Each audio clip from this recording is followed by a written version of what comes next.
पुणे के विवादित land scam पर सुनवाई करते हुए बॉम्बे हाई कोर्ट ने पुलिस की जांच पर कई सवाल खड़े किए हैं। माननीय कोर्ट ने पुलिस से पूछा है कि जब कंपनी में ज्यादातर हिस्सेदारी पार्थ पवार की है, तब पार्थ पवार का नाम पुलिस के एफआईआर में शामिल क्यों नहीं है? क्या पुलिस उप मुख्यमंत्री के बेटे को बचा रही है? को सपोर्ट कर रही है। हम मांग करेंगे कि महाभियोग का प्रस्ताव जो 2/3 मेजॉरिटी का लगता है वो लाने में सरकार हमें मदद करे। और इस तरह के, क्योंकि राज्य विधिमंडल को नहीं है, लेकिन विधिमंडल को ठहराव कर केंद्र सरकार को भेजने का अधिकार है। अगर सरकार उसमें सपोर्ट नहीं करती तो सरकार और चुनाव आयोग मिली भगत है, ये स्पष्ट हो गया। ये खारिज कर दिया गया आपकी? नहीं, खारिज क्या करेगा, हम तो और उस पर मुद्दा उठाएंगे। हाईकोर्ट के इस सवाल के जवाब में सरकारी पक्ष रख रहे वकील ने कहा कि पुलिस कानून के मुताबिक जरूरी कार्रवाई करेगी। बॉम्बे हाईकोर्ट के पार्थ पवार वाले सवाल पर अब सियासी बयानबाजी शुरू हो गई है। माननीय कोर्ट इस मामले में गिरफ्तार शीतल तेजवानी की जमानत याचिका पर सुनवाई कर रही थी। कांग्रेस नेता भाई जगताप ने हालांकि इस मामले पर अपनी प्रतिक्रिया खुलकर नहीं दी। ये ऐसा है कि कोई भी हो, चाहे पार्थ पवार हो, चाहे जो भी हो, प्राइमा फेसी अगर कहीं न कहीं चीजें दिखाई देती है तो होना चाहिए। इसमें हाई कोर्ट ने टिप्पणी करना ये पुलिस की नाकामयाबी है, ये सरकार की नाकामयाबी है। और अगर कोई गलत नहीं है तो आपको डरने की आवश्यकता नहीं है। जब अभी केस चलेगी, जो दूध का दूध पानी का पानी हो जाएगा।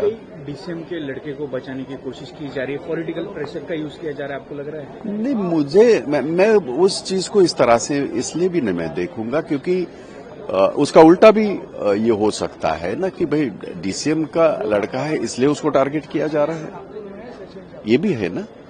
तो असलियत जो है वो आने दो सामने। पर एक हमारे देश में एक कानूनी तौर पे जब प्राइमा फेसी प्रथम दर्शनी कुछ चीजें नजर आती है तो वो नाम होने चाहिए।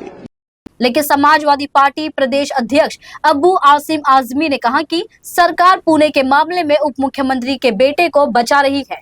हालांकि आजमी ने मुंबई के वायु प्रदूषण पर सरकार पर तंज भी किया और कहा कि सरकार प्रदूषण के नाम पर मस्जिदों से लाउडस्पीकर हटा सकती है, लेकिन मुंबई का प्रदूषण दूर करने के उपाय नहीं कर सकती। उनके मानखुद विधानसभा क्षेत्र में इतना पोल्यूशन है कि सरकार कुछ नहीं कर रही है।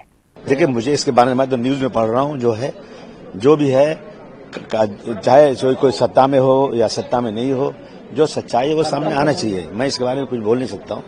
अब वो इंक्वायरी हो रही है, उसके बारे में जो भी होगा सच्चाई सामने आएगी। नहीं बचाने को, जब वो अजीत पवार साहब के बेटे हैं तो मैं समझता हूँ बाप को चिंता तो होगी इसकी कि कोई ऐसा गलत चीज ना होने पाए। अब वो सच्चाई क्या है वो सच्चाई सामने आएगी, मुझे नहीं मालूम इसको। बहुत ज्यादा पोल्यूशन में सरकार सीरियस नहीं है। मस्जिद की अजान के ऊपर वॉइस पोल्यूशन पे सरकार इतनी सीरियस है कि मस्जिदों की अजान सब बंद कर दी गई लाउड स्पीकर पे।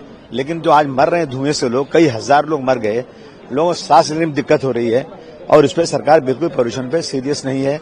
हमारे एरिया मानखुद शिवाजी नगर में इतना ज्यादा पोल्यूशन है कि लोगों का जीना मुश्किल हो गया है, बीमारी बढ़ती जा रही है। सरकार से बार बार बात करने के बाद भी वहां की कंपनियां बंद नहीं हो रही हैं। नहीं, किसान का आत्महत्या रुकना चाहिए। वही सरकार अच्छी है जिसके राज में किसान आत्महत्या नहीं करे। लेकिन चाहे जो भी सरकार आती है उसमें किसानों की आत्महत्या बढ़ती जा रही, रुक नहीं रही है। खाली ये लोग जबानी बात करते हैं। किसानों का जो है ना, किसानों के लिए अलग से किसान का फंड होना चाहिए, रिलीफ फंड होना चाहिए और किसानों के लिए बहुत सरकार को सीरियस होना चाहिए। मैं सरकार, जितने भी लोग जब सत्ता में नहीं रहते हैं तो किसानों के बारे में बहुत चिल्लाते हैं और जैसे सत्ता में आ जाते हैं भूल जाते हैं किसानों के बारे में।